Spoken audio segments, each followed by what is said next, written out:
Este es un Honda Civic del año 2000.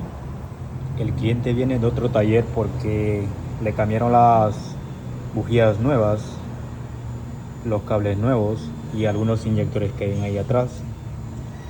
También lo reemplazaron el sensor que abajo del cuerpo de aceleración, que el IAC creo, y venía esta descalibrada.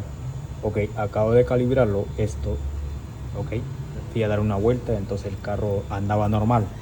Lo que pasa es que cuando manejaba un poco más aceleraba, entonces daba unos pequeños tirones.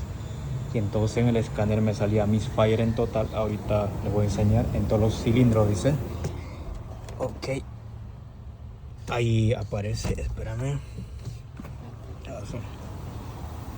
No se ve.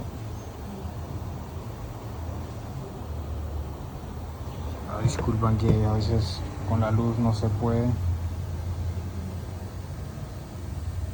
Ahí dice misfire en any cilindro, o sea, en todos los cilindros.